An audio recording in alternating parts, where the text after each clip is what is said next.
Istana angkat bicara soal raja kecil yang disebut Presiden Prabowo Subianto dengan bilang yang dimaksud Prabowo adalah orang-orang yang melawan efisiensi anggaran.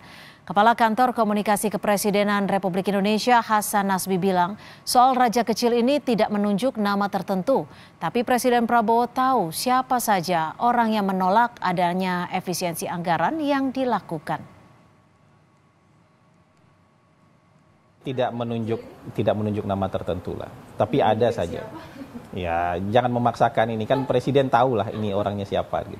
Ya, ini berlaku umum aja lah. Kan selalu ada aja orang yang keberatan dengan ini, karena selama ini mungkin keenakan makan berlemak ini kan, dan nggak mau menahan selera makannya setelah ini kan gitu.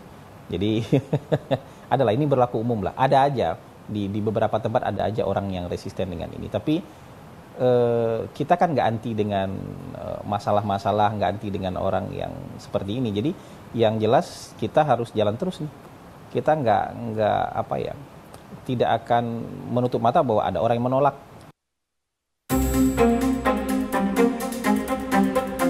Saya mau menghemat uang itu untuk rakyat.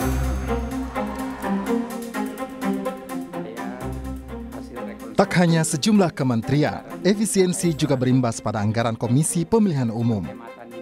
Dalam rapat bersama Komisi 2 DPR RI, Ketua KPU Muhammad Afifuddin menyebut KPU memangkas anggaran sebesar 27,53%, yakni menjadi 2,2 triliun rupiah dari pagu semula 3 triliun rupiah lebih. Afif menjelaskan pemangkasan anggaran pada program terkait dukungan manajemen dan program penyelenggaraan pemilu. Sedangkan belanja operasional kantor, pegawai dan non-operasional tidak mendapat sasaran efisiensi. Anggaran KPU dari pagu semula 3 triliun 62 miliar 327.000 rupiah, kemudian mendapatkan efisiensi 843 miliar 200 juta. Selain pemerintah pusat, dampak efisiensi anggaran juga menyebabkan 336 tenaga honorer kebersihan di Dinas Lingkungan Hidup Kabupaten Jember, Jawa Timur dirumahkan. Akibatnya sejumlah sampah berserakan di jalan. 306 orang yang dirumahkan merupakan tenaga penyapu jalan, sementara 30 orang lainnya merupakan tenaga administrasi. Ada 336. Dari 336 ini karena kita masih menunggu aturan yang ada, untuk sementara teman-teman itu kita beri kebebasan untuk kita rumahkan atau tetap bekerja, tetapi kita belum bisa memastikan untuk honorariumnya.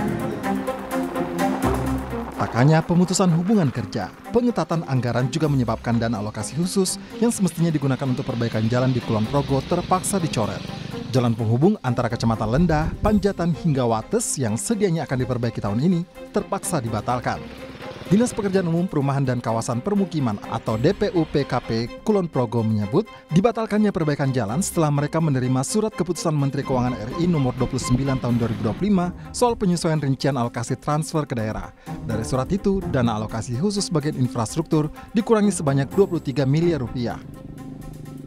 Untuk dana DAK khususnya di Kabupaten Kulon Progo itu yang kita tadinya senilai 23 M, kita terdapat pemotongan yaitu sebesar 23 M juga. Jadi sehingga sisa dari DAK 2025 sebesar 0 rupiah.